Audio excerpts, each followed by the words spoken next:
ম্যাডামকে সুরক্ষিত রাখা আমাদের সকলের দায়িত্ব। ওপর থেকে স্ট্রিক্টলি অর্ডার আছে, তাই সারা রাত সাবধানে থেকো। Okay, sir. ঠিক আছে? খাওয়া শেষ হলে নিজের নিজের পজিশন নিয়ে নিও।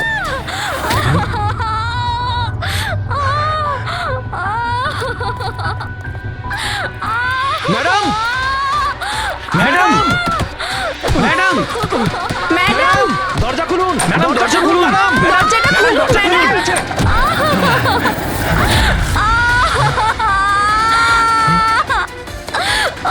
ম্যাডাম, ম্যাডাম,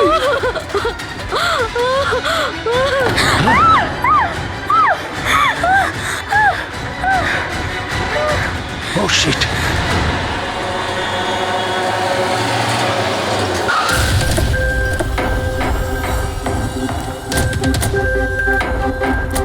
স্যার এক মিনিট, স্যার এক মিনিট।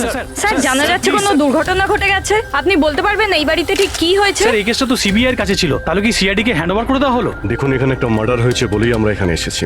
এর থেকে বেশি কিছুই বলতে পারবো না। পরে কথা বলছি। সরে যান, একটু সরে যান। আসুন স্যার।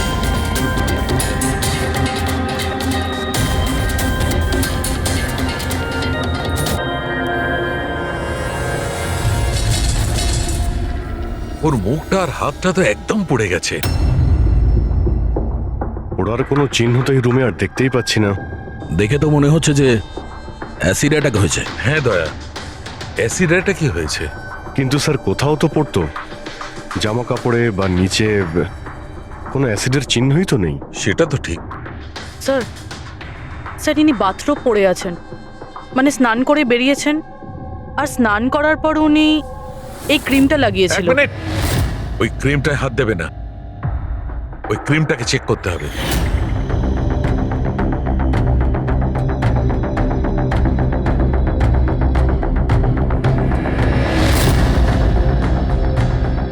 আরে এ তো কিছুই হলো না। হবে পঙ্কজ, ওয়েট।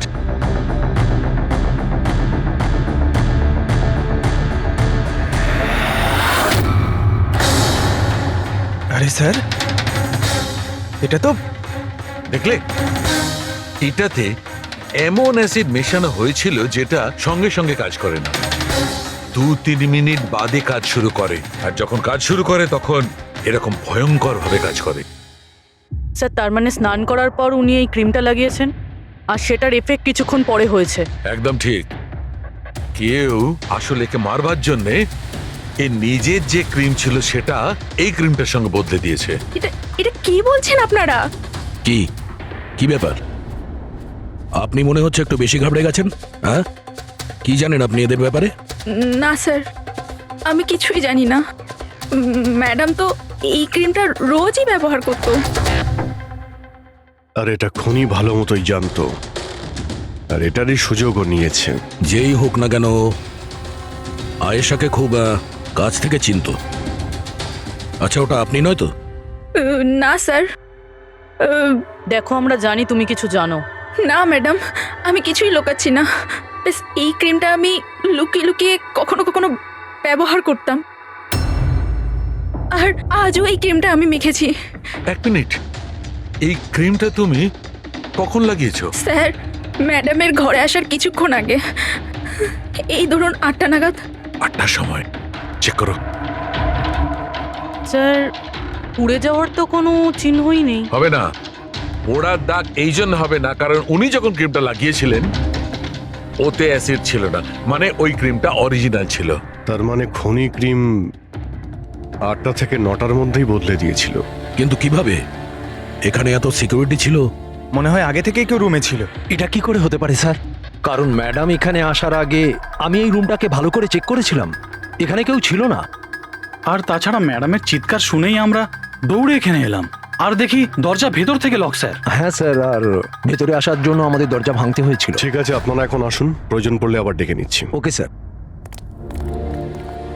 রুমের ভিতরে কেউই আসেনি, কিন্তু রুমটা চেক করতে কনস্টেবলই এসেছিল। পুরবি একটা কাজ করো, এদের সবার ব্যাকগ্রাউন্ড চেক করো। ততক্ষণে আমরা জানার চেষ্টা করি যে ব্যাপারটা কি। এত মিডিয়া, সিবিআই এর কেস, এতগুলো সিকিউরিটি, কি কারণে? অ্যাকচুয়ালি আয়েশা খুব বড় খেলোয়াড় ছিল, লাইক এজেন্ট। যে ধরনের এজেন্ট দুটো পার্টির মধ্যে ডিল করিয়ে মাঝখান থেকে ভালো কমিশন নিয়ে সরে যায়। শুধু এটা ধরে নিন যে আয়েশাও এই ধরনেরই এজেন্ট ছিল, কিন্তু টপ লেভেলের।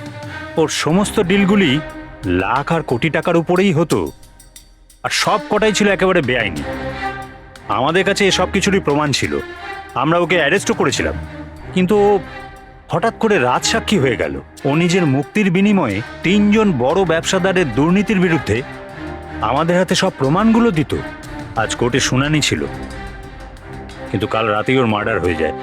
3 জন বড় বিজনেসম্যান, এরা কারা? বিকি, রাহুল, কুমার, এই 3 জনের কাছেই পয়সা আর পাওয়ার যথেষ্ট আছে, যা খুশি করতে পারে। আর যে প্রমাণগুলো আয়েশার কাছে ছিল, আয়েশার কাছে কিছু টেপ ছিল, এই 3 জন বিজনেসম্যানের বেআইনি কাজের কিছু ভিডিও ফুটেজ।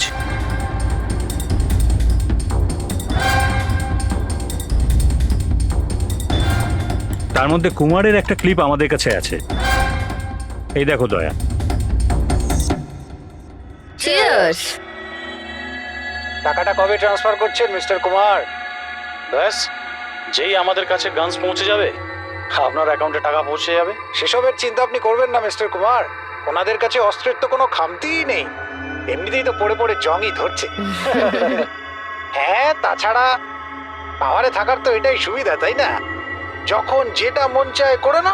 আপনি শুধু এই কনসাইনমেন্টটা সম্পূর্ণ করে দিন, আমাদের তো একসঙ্গে অনেক কাজ করতে হবে, তাই না? একদম। আর এটা তো সবে শুরু। আমি যতদিন আছি আপনাদের দুজনকে কোনো চিন্তা করার দরকার নেই। এটা একটা স্যাম্পল দয়া, এটা থেকে কিছু প্রমাণ করা যাবে না। অবশ্য প্রমাণ হিসেবে আয়েশার কাছে দেওয়ার মতো অনেক কিছুই ছিল, কিন্তু ও আমাদের কিছুই দেয়নি। ও চেয়েছিল যে এই সমস্ত প্রমাণগুলো ও কোর্টের হাতে নিজেই দেবে। নিজের নিরাপত্তার বদলে ও আমাদের সামনে এই শর্ত রেখেছিল। বাকি টেপগুলো ছাড়া এই টেপ আমাদের কোনো কাজেই আসবে না। এই টেপ আপনার কাজের না হতে পারে, কিন্তু আমাদের কাজে লাগতে পারে। এই 3 জনকে বিরোধে ডাকার জন্য যথেষ্ট। যে লেভেল পর্যন্ত এরা পৌঁছেছে, এদের পক্ষে আয়েশার মার্ডার প্ল্যান করা খুব একটা বড় ব্যাপার নয়। ভিকি, কালকে কোথায় ছিলে? কাল একটা পার্টিতে ছিলাম। এগুলো ওই লোকগুলোর স্টেটমেন্ট আর সিগনেচার, যারা কাল রাত 9টা থেকে 3টে অবধি আমার ক্লায়েন্টের সাথে ছিল। টাইম তো আমরা জিজ্ঞাসা করিনি।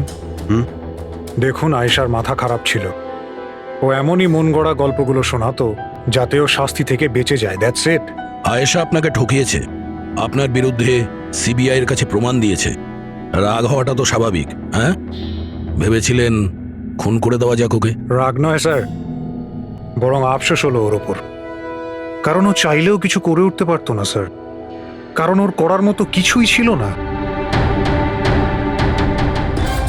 এটা আমার ক্লায়েন্ট রাহুলের অ্যালিবাই। কাল রাত্রে ইনি কিন্তু নিজের বিজনেস পার্টনারদের সাথেই ছিলেন, এর মধ্যে সমস্ত ডিটেলস আছে।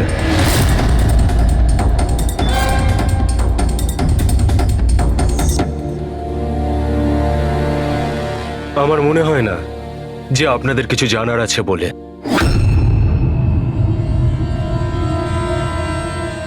আপনারা যেতে পারেন। ধন্যবাদ। মার্ডারের সময় আমার ক্লায়েন্ট ফ্যামিলি ফাংশনে বিজি ছিলেন, আর এই হচ্ছে তার প্রমাণ। মিস আয়েশার কাছে আপনার বিরুদ্ধে প্রমাণ ছিল মিস্টার কুমার। আর এমন প্রমাণ যা আপনাকে বরবাদ করে দেওয়ার জন্য যথেষ্ট। আয়েশা খুবই চালাক মেয়ে, ভালো হয়েছে মারা গেছে, নাহলে আমি ওকে মেরে ফেলতাম। মারতেন না মেরে ফেলেছেন? না স্যার, আমি ওকে মারিনি, কিন্তু ওই মানুষটাকে আমি নিশ্চয়ই থ্যাঙ্কস বলবো যে আমার মনের ইচ্ছেটাকে পূরণ করেছে। আপনি যেতে পারেন, তবে খুব তাড়াতাড়ি দেখা হবে। Thank you.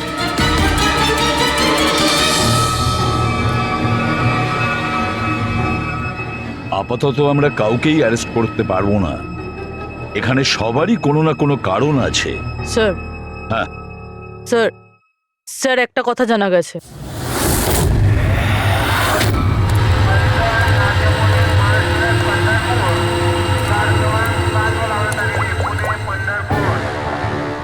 হ্যালো, হ্যাঁ, সব কিছু তৈরি। একটা কথা মনে রেখো, কোনো ভুলভ্রান্তি যেন না হয়। এই তো দাদা, চলে আসুন, বাস ছাড়বে, বাস ছাড়বে।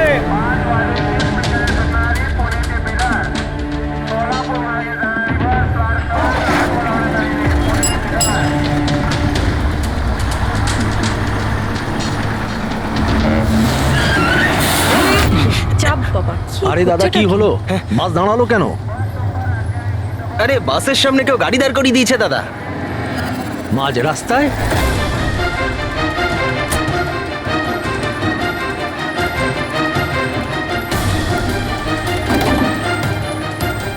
স্যার আপনারা এখানে? শহর ছাড়ার খুব তাড়া দেখছি তোর, হ্যাঁ? অনেক প্রশ্নের উত্তর দিতে হবে তোকে। চল চল। স্যার আমি কি করেছি স্যার?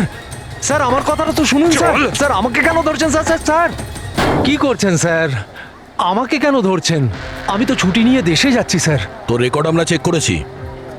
তুই তো আমাদের বলিসনি, হ্যাঁ, যে আয়েশার আগে তুই মিস্টার কুমারের জেট সিকিউরিটিতে ছিলি? হ্যাঁ স্যার, ওটাই তো আমার কাজ। আর আপনি তো জানেন যে সরকার আমাদের যেখানে পাঠায় সেখানে যেতে হয়। তোমার মোবাইলে কুমারের কল একবার নয় 3 বার, আয়েশার মার্ডারের ঠিক আগে। এটাও একটা কাজ। আপনারা ঠিক বলেছেন স্যার। কুমার আমাকে কল করেছিল, ও আয়েশা ম্যাডামের সঙ্গে কথা বলতে চাইছিল, কিন্তু আমি বারণ করেছিলাম স্যার। ও আমাকে টাকার লোভও দেখিয়েছিল, কিন্তু আমি তবুও কথা বলাইনি। প্রথমে 2 বার বারণ করেছিলি তুই, আর তারপর রাজি হয়ে গেলি তুই, হ্যাঁ? ম্যাডাম, এই কুমার স্যার আবার ফোন করছেন। হ্যাঁ, আমাকে কোনো বিপদের ব্যাপারে বলতে চাইছে। ফোনটা দাও। এই নিন। হ্যাঁ বলো। আমি জানতে পারলাম তুমি আমার জন্য চিন্তা করছো, কোনো বিপদ থেকে আমাকে উদ্ধার করতে চাইছো। How strange. আমি বলে দিচ্ছি, আমি তোমাকে খুব ভালো মতো চিনি। আর এই সমস্ত কার্যকলাপ না তুমি অন্য কারোর সাথে করো। আর এমনিতেও যদি আমি জেলে যাই, এই টাকাগুলো নিয়ে আমি কি করব? আচার দেবো? এই টাকাটা না তুমি তোমার কাছেই রাখো, এটা তোমারই সাহায্যে লাগবে। কোনো দরকার নেই এই ফোনটা আমাকে দেওয়ার। আমার সাথে গেম খেলার চেষ্টা করে যাচ্ছে, আর তুমি ওকে সাহায্য করছো। আমি কোথায় ম্যাডাম? আপনাকে সাহায্য করছিলাম তো। ঠিক আছে থাক, শুধু এইটুকুনি জেনে রেখো, তুমি যদি ওকে সাহায্য করো না, রক্ষা পাবে না। আমি সিবিআই কে বলে দেবো, যদি আমার কিছু হয় তাহলে সবার প্রথমে তোমাকেই অ্যারেস্ট করবে। তুই গেছিলি না আয়েশার ঘরে ঠিক ও রুমে ঢোকার আগে?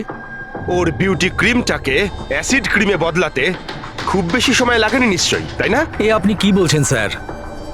আমার কথা বিশ্বাস করুন, আমি সত্যি বলছি। যদি তুই সত্যি কথাও বলিস না, তাহলেও এই কেস যতক্ষণ না সলভ হচ্ছে তুই আমাদের হেফাজতে থাকবি, বুঝলি? এখন চল, নিয়ে চল ওকে, চল চল। আরে স্যার স্যার স্যার আমি কিছু করিনি স্যার, ছেড়ে দিন স্যার, প্লিজ স্যার। হ্যাঁ পুরবি, বলো। স্যার ওই ফুটেজটা যেটা ও সিবিআই কে পাঠিয়েছে, সেটা ওই ঘর থেকেই শুট করা হয়েছে যেখানে ওর খুন হয়েছিল। তার মানে আয়েশার বেডরুমে? হ্যাঁ স্যার, ওরই বেডরুমে। আসলে এই ফুটেজটা 1 বছর আগের, ফার্নিচার বদলানো হয়েছিল তাই বোঝা যাচ্ছিল না। Are you sure? স্যার 100%, এটা সেই ঘরটাই। হ্যাঁ, একটা ভাইটাল ইনফরমেশন দিলে Purbi, thank you so much. Purbi বলল যে আয়েশা মিনিস্টার আর মিস্টার কুমারের স্টিংটা ওই রুমেই করেছে। আর যদি এটাই হয়, ক্যামেরা ওই ঘরেই কোথাও লুকানো আছে, তার মানে ক্যামেরা এখনো ওখানেই আছে।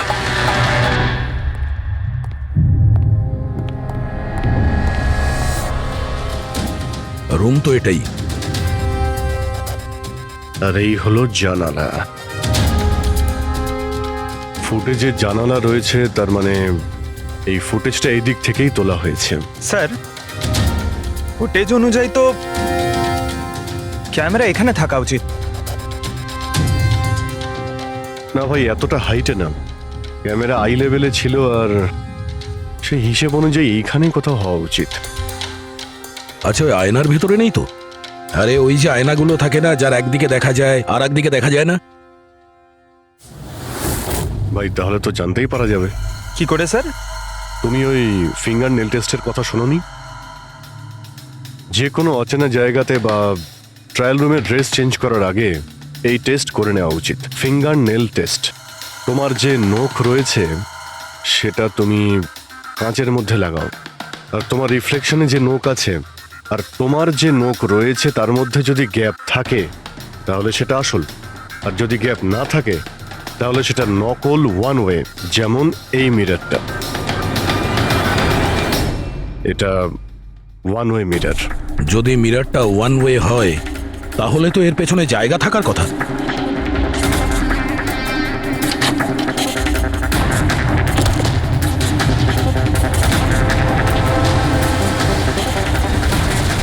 অভিজিৎ,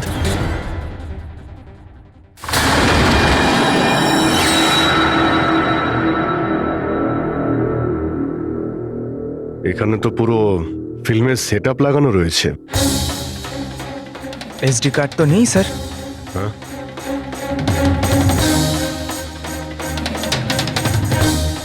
লকার খালি। স্যার মনে হয় টেপটা এখানেই রাখতো। এই জায়গা থেকেও বড় বড় লোকের কেলেঙ্কারি রেকর্ড করেছে, আর এই জায়গায় ব্যবহার করে খুনি ওকে খুন করে দিয়েছে। হতে পারে এই ওয়ান ওয়ে মিরর দিয়ে ওকে ছটপট করে মরতে দেখেছে ও। স্যার তার মানে আমরা যখন ওখানে লাশের সঙ্গে ছিলাম তখনও এখানে ছিল। আর আমাদের যাওয়ার পরে সুযোগ বুঝেও এখান থেকে পালিয়ে গেছে। তার মানে আয়েশা আর পুলিশের অনুপস্থিতিতে লোকটা বাড়িতে ঢুকেছিল, হয়তো বাড়ির পিছন থেকে।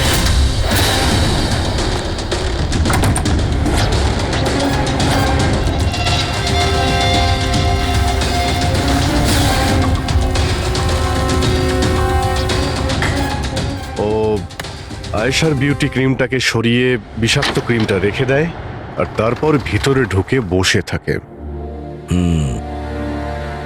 তার মানে ও চোখের সামনে আয়েশা ওই ক্রিমটা লাগিয়েছে, আর একটু বাদে ছটফট করতে করতে মরে গেছে।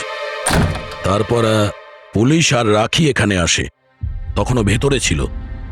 তারপর আমরা এখানে এসেছি, তখনও ভেতরে ছিল। তারপর রাত্রে সুযোগ পেতেই ও টেপগুলো নিয়ে এখান থেকে পালিয়ে গেছে। মনে হচ্ছে ওই রাস্তা দিয়েই। কিন্তু স্যার মেইন গেটে তো পুলিশ দাঁড়িয়ে ছিল, ও মনে হয় পেছন থেকেই পালিয়েছে। এমন তো কিছু নয় স্যার, কিন্তু হ্যাঁ স্যার, প্রায় ধরুন মাঝরাতের দিকে গাড়ির চাকার এরকমই একটা আওয়াজ শুনতে পেয়েছিলাম। শব্দটা কোথা থেকে হয়েছিল মনে আছে তোমার? এই তো স্যার, এই পেছনের দিক থেকে, কিন্তু একবারই পেয়েছিলাম স্যার, আর দ্বিতীয়বার শুনিনি স্যার। ঠিক আছে, থ্যাংক ইউ।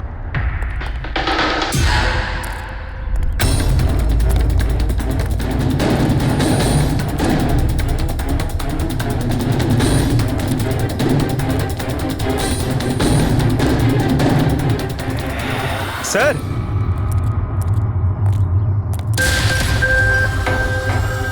স্যার হ্যাঁ, টায়ারের ঘষার চিহ্ন তো রয়েছে এখানে।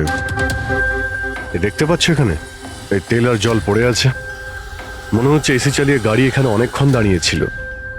আর তারপর গাড়ি এখান থেকে বেরিয়ে গেছে। ওই কনস্টেবল এই গাড়িরই এই টায়ারের আওয়াজ শুনেছিল। যদি গাড়িটা এখানে অপেক্ষা করেই থাকে তাহলে হঠাৎ এমন কি হলো যে তাড়াহুড়ো করে চলে গেল? স্যার মনে হয় কেউ দেখে ফেলেছিল, ওই জন্য ভয়তে পালিয়ে গেছো। পয়েন্ট আছে। এখানে আশপাশটা জিজ্ঞাসা করে দেখি।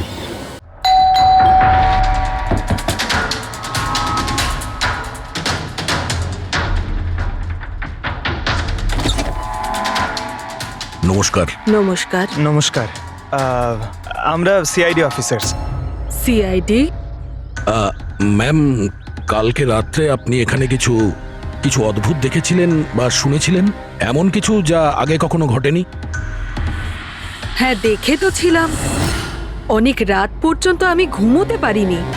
আর রাতে আমি দেখলাম বাড়ির সামনে একটা বড় গাড়ি পার্ক করা আছে, কিন্তু ওটা আমাদের সোসাইটির কারণ নয়। অনেক রাত পর্যন্ত গাড়িটা কিন্তু ওখানেই ছিল।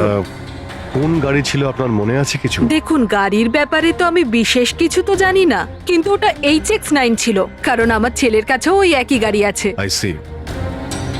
আরো একটা কথা, যতক্ষণ ওই গাড়িটা ওখানে দাঁড়িয়ে ছিল না, গাড়ির ইঞ্জিনটা চালুই ছিল, আর ভিতরে একজন বসেও ছিল। আমি এটা দেখছিলাম, আর তখনই ওখানে কাউকে একটা আসতে দেখলাম আমাদের আয়েশার বাড়ির দিক থেকে। ওর হাতে কিন্তু একটা ব্যাগও ছিল। আরে এই যে, কে ওখানে? গাড়িটা তো চলে গেল, কিন্তু এটা বুঝতে পারলাম না যে ওরা কারা ছিল, কেন এসেছিল, আর ওরা আয়েশার বাড়িতেই বা কি করছিল। Thank you ma'am, thank you very much. Thank you. Sir তার মানে খুনির সঙ্গে আর একটা লোক ছিল যে গাড়িতে বসে অপেক্ষা করছিল। লাখ টাকার গাড়ি ছিল। কি মনে হচ্ছে কে হতে পারে? সন্দেহের তালিকা এখন ওই তিনজনই রয়েছে। আরটিও থেকে খোঁজ নিয়ে দেখি এই গাড়িটা এই তিনজনের মধ্যে কার কাছে রয়েছে। স্যার, স্যার এই ধরনের দামি গাড়ি 3 জনের কাছে আছে। কি? হ্যাঁ স্যার, খুবই শৌখিন লোক, এক একজনের কাছে অনেক গাড়ি আছে। তাহলে এই তিনজনের মধ্যে ওই গাড়িটা কার আছে কি করে জানতে পারবো? তাও সিচুয়েশন অনুযায়ী খুনি এই তিনজনের মধ্যে কেউ মনে হচ্ছে। না স্যার, আমরা তিনজন এই খুনের ব্যাপারে কিচ্ছু জানি না। আপনারা এখানে কেন? স্যার, আয়েশা জীবনকালে তো আমাদের বাঁচা দুষ্কর করেই দিয়েছিল, এখন মরার পরেও আমাদের বাঁচা দুষ্কর করে দিচ্ছে। তার মানে? স্যার আয়সার খুনি, ও আমাদের প্রত্যেককে ফোন করে 25 কোটি টাকা করে চেয়েছে, তাও আবার 24 ঘন্টার মধ্যে। আর হুমকি দিয়েছে আমরা যদি না দিই তাহলে ও আমাদের টেপ লিক করে দেবে। এর মানে হচ্ছে আমাদের মার্ডারের সঙ্গে কোনো সম্পর্ক নেই। ওই গলাটাকে চিনতে পেরেছেন? না স্যার, আমি চিনতে পারিনি। আপনারা শুনে নিন, আমি কলটা রেকর্ড করেছি। আয়েশাকে আমি খুন করেছি, আর ওই টেপসগুলো আমার কাছেই আছে। ওই টেপসগুলোর মধ্যে যা প্রমাণ আছে তোমাদেরকে সারা জীবন জেলে রাখার জন্য যথেষ্ট। 24 ঘন্টার মধ্যে কেম্যান ল্যান্ড ব্যাংকের অ্যাকাউন্ট নাম্বার 23122-তে 25 কোটি টাকা জমা করে দিন, না হলে এই প্রমাণটা পুরো দুনিয়া দেখবে। তোমাদের কাছে 24 ঘন্টা আছে, ভেবে নাও কি করবে। ওকে ট্রেস করো, দেখো কোথা থেকে ফোন এসেছে, কে ফোন করেছিল, দেখো কোনো ডিটেলস পাওয়া যায় কিনা। ওই যে ও অ্যাকাউন্ট নাম্বার দিয়েছে, ওটা দিয়ে হয়তো জানা যেতে পারে। না, ইন্টারন্যাশনাল ব্যাংক স্যার, কোনো ডিটেল দেবে না ওরা। হ্যাঁ, কথাটা ঠিকই। স্যার, হ্যাঁ, ইন্টারন্যাশনাল কল, ট্রেস করতে পারছি না। তার মানে কিছুই হবে না? ওই বদমাসকে 25 কোটি টাকা দিতেই হবে? না। কেন দেবেন 25 কোটি টাকা ওই বদমাশ লোকটাকে? হ্যাঁ, আর কেন দেবেন যেখানে আপনারা কিছু করেননি? না কোনো ঘুষ দিয়েছেন আপনারা, না কোনো বেআইনি কাজ করেছেন। তাহলে আপনাদের বিরুদ্ধে ওই টেপে তো কিছুই থাকবে না। হ্যাঁ, যদি আপনারা কিছু করে থাকেন তাহলে। আরে এটা কি বলছেন স্যার? আমরা কিচ্ছু করিনি, আমরা ইনোসেন্ট, আমরা নির্দোষ। আপনি তো অযথাই আমাদের ওপর। আশ্চর্য তো। এনিওয়ে, থ্যাংক ইউ, আমরা নিজেরা সামলে নেব। চলো।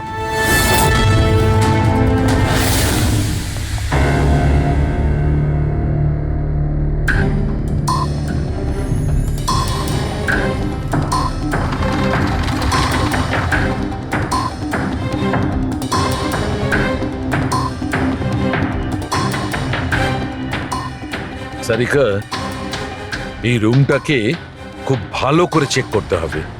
খুনি এখানে ঘন্টার পর ঘন্টা ছিল, তার মানে এখানে কোনো না কোনো জিনিস নিশ্চয়ই পাবো আমরা, যেটা দিয়ে ওর ডিএনএ টেস্ট করা সম্ভব। ওর চুল, ওর নখ, যা কিছু।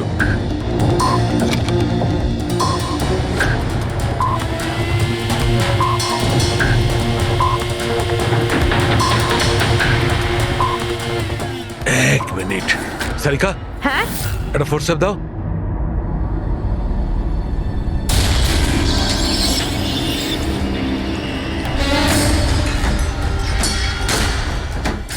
মাই গড, সারিকাই দেখো। Contact lenses. Yes, contact lens. কিন্তু কিন্তু আয়েশার চোখ তো একদম ঠিক ছিল, আমি নিজেও রিপোর্টস চেক করেছি। না ও চশমা পরতো আর না কন্ট্যাক্ট লেন্স। তবে এই কন্ট্যাক্ট লেন্সটা কার হতে পারে? খুনির? না না, খুনির হতে পারে না। একটা চোখের কন্ট্যাক্ট লেন্স খুলে যাবে আর কেউ জানতে পারবে না, এটা ইম্পসিবল। দেখান তো একটু।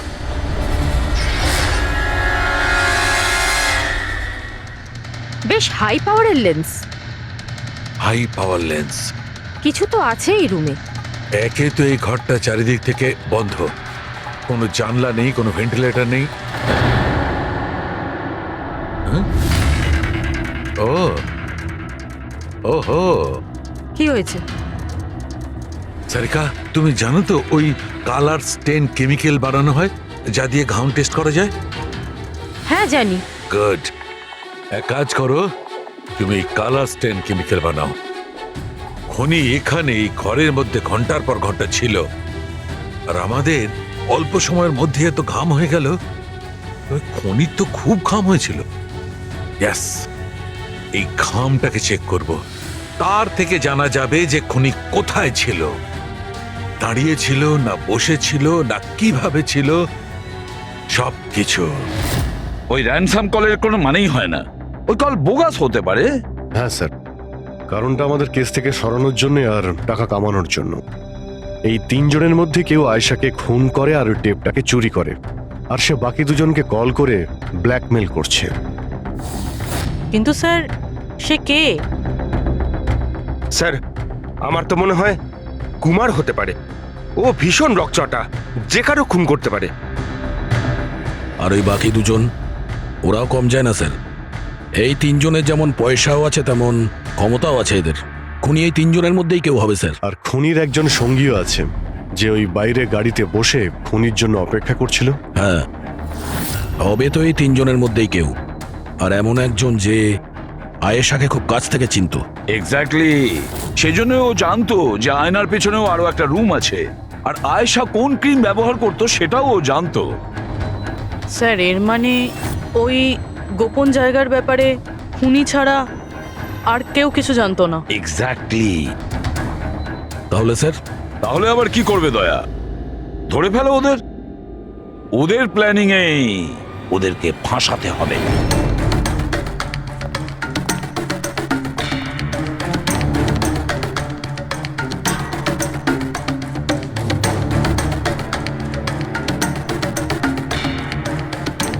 আমাদেরকে এখানে কেন ডাকলো? কোনো আইডিয়া? হয়তো জিজ্ঞেস করার জন্য ডেকেছে, খুনিকে টাকা দিয়েছে কি দিইনি। তাহলে তোমরা দুজন কি টাকা দেবে? তোমাদের কি মনে হয় টাকা দেওয়া ছাড়া আর কোনো উপায় আছে? তা তুমি কি করতে চলেছো ভিকি? দেবে টাকা? দেখো, টেপের ব্যাপারে তো কিছু বলতে পারছি না, আর তাছাড়া আমি কোনো বেআইনি কাজ করিনি, এই জন্য টাকা দেওয়ার তো কোনো প্রশ্নই আসে না। সরি, আমি টাকা দিচ্ছি না। ও কাম অন ম্যান, এত ঢং করার কি আছে? কিছু করে থাকলে বলো না, শুধু আমরা তিনজনই আছি এখানে। দেখো রাহুল, যদি কথা... এক সেকেন্ড নাও, সিআইডি মেসেজ করেছে। আরে কোথায় আছে ওরা? কি লিখেছে বল। কোথায় আটকে গেছে, আসতে পারবে না, ফিরে যেতে বলেছে। হোয়াট ননসেন্স ভাই, আমরা কখন থেকে এখানে বসে আছি, শুধু শুধু সময় নষ্ট করে গেল। এবার কি করবে? যাওয়া যাক, আর কি। চলো, কাম অন।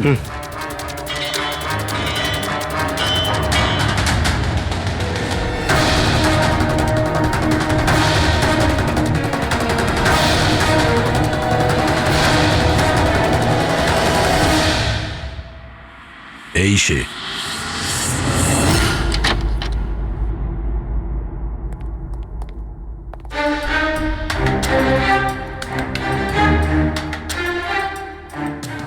স্যার, ভিকি, তার মানে ও জানতো যে আয়নাটার পিছনে ক্যামেরা আছে। হ্যাঁ, বাকি দুজনের হয় এরা কিছু জানে না, না হলে আমাদের সামনে অ্যাক্টিং করছে।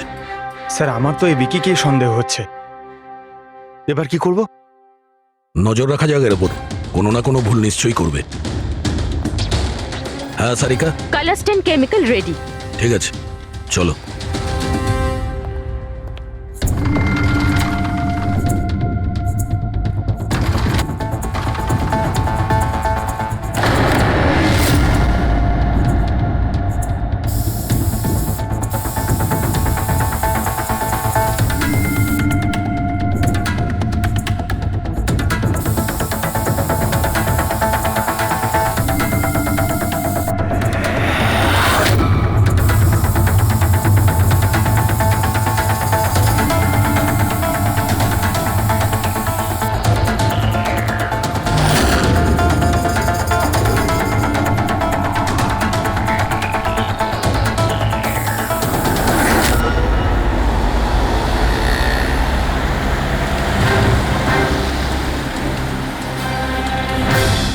আরে স্যারও যাচ্ছেটা কোথায়?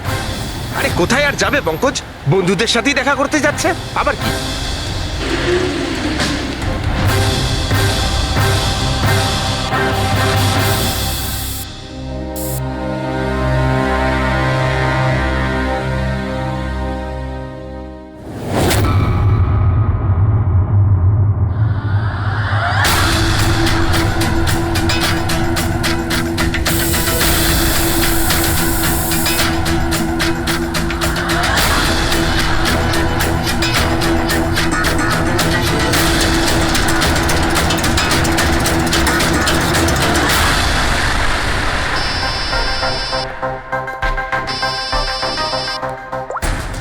হ্যাঁ সারিকা বলো।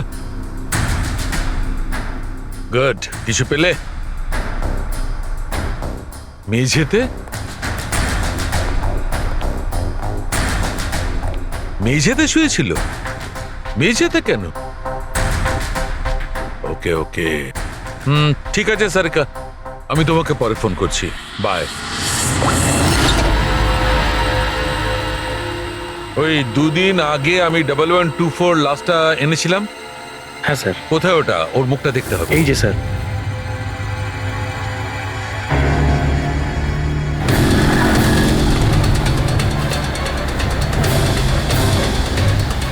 এই জানতে পারেনি তো যে আমরা ওকে ফলো করছি?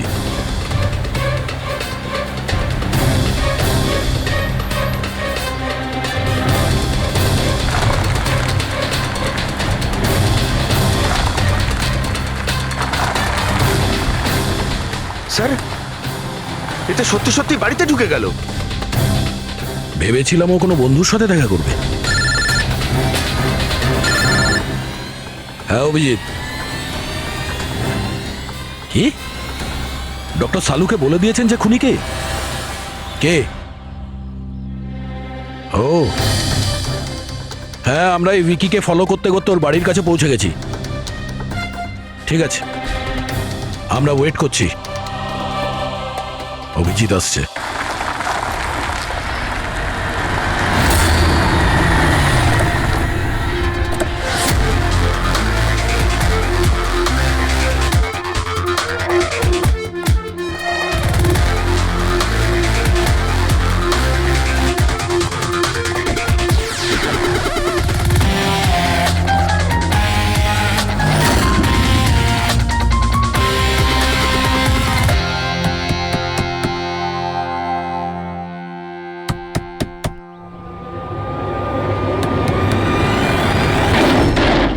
এক মিনিট, এটা কি করছেন আপনারা? আরে এটা কোনো ভদ্রতা হলো কারো বাড়ির ভিতরে ঢোকা? একদম বাজে কথা বলবে না।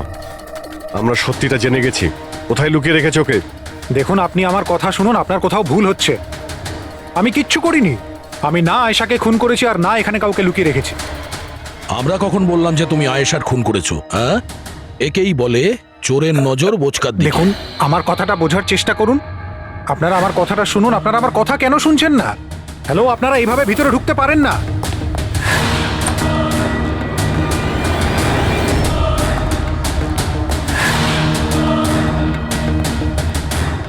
এখানে তো কেউ নেই। আমি বলছি আপনাদেরকে এখানে কেউ নেই, প্লিজ। আরে বন্ধ করুন এগুলো। এইভাবে ভিতরে আপনারা ঢুকতে পারেন না। Hello, excuse me. হ্যালো, আরে ওপরে কিচ্ছু নেই স্যার। আরে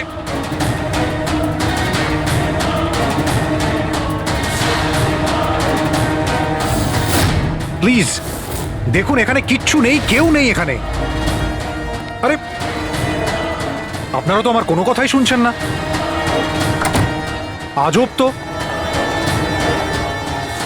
কখন থেকে বলছি এখানে কেউ নেই। আরে কেউ নেই এখানে। হ্যালো স্যার,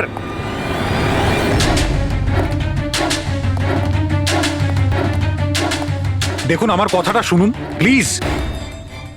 শুনুন, দেখুন দেখুন, আমি আপনাকে বলছি আমি আয়েশাকে খুন করিনি। প্লিজ আমার কথাটা বোঝার চেষ্টা করুন। আমি সত্যি বলছি। আমরা জানি যে তুমি আয়েশাকে খুন করনি। তাহলে আপনারা এখানে কি খুঁজছেন? 1 মিনিট, সব জানতে পারবে।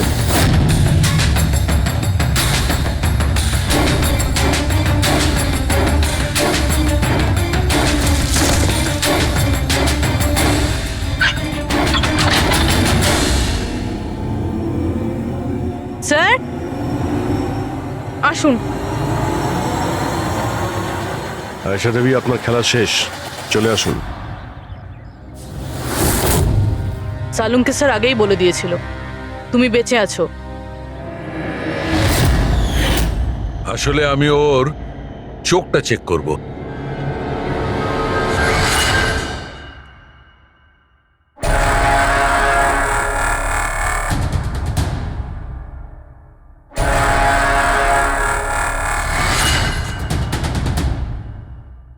আমি যেটা ভেবেছিলাম সেটাই ঠিক। তুমি আসলে আয়েশা হতেই পারো না। তুমি তো সে যাকে ঘরের মধ্যে বেঁধে রাখা হয়েছিল। অন্য কোনো মেয়েকে আয়েশা বানিয়ে নির্মমভাবে ওকে হত্যা করেছো। কে ছিল ওই মেয়েটা? কি শত্রুতা কি ছিল ওর সঙ্গে? ওর সাথে কোনো শত্রুতা ছিল না। আমি শুধু আমার জীবনটাকে বাঁচাতে চেয়েছিলাম। আমি খুব ভালো করে জানতাম যে সিবিআইকে সাক্ষী দেবার পরেও আমি সুরক্ষিত থাকবো না। এই তিনজনেই কিন্তু খুব ডেঞ্জারাস। ওরা আমাকে ঠিক খুঁজে বের করে নিত, আর আমি ভয় পেয়ে বেঁচে থাকতে পারতাম না। তাই আমার সামনে একটাই রাস্তা ছিল, নিজের মরে যাওয়ার মিথ্যে অভিনয় করে সারাটা জীবনের মতো উধাও হয়ে যাওয়া। এই পরিকল্পনাটা আমরা দুজনে মিলে বানিয়েছিলাম। ওই মেয়েটা একটা স্ট্রাগলিং অ্যাক্ট্রেস ছিল। ওকে আমরা ইন্টারনেটের কোনো অনলাইন কাস্টিং এজেন্সি থেকে খুঁজে বার করেছি। রিয়া নাম ছিল ওর। ওকে এই জন্যই সিলেক্ট করেছিলাম কারণ ওর হাইট, ওয়েট সব কিছুই আয়েশার মতো ছিল। আমরা ওকে মিথ্যে মিটিংয়ের অজুহাতে বাড়িতে ডাকি, আর ওকে অজ্ঞান করে দিই, আর ওকে বেঁধে ওই গুপ্ত রুমে রেখে দিই।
তোমার প্ল্যান তো কার্যকরী হয়েছিল, তাহলে ফোন করে টাকা চাওয়ার নাটক কেন করলে? আমরা ভাবলাম যে আপনাদের এই তিনজনের থেকে মনোযোগ সরে যাবে, আর আমরা টাকাও পেয়ে যাব নতুন জীবন শুরু করার জন্য।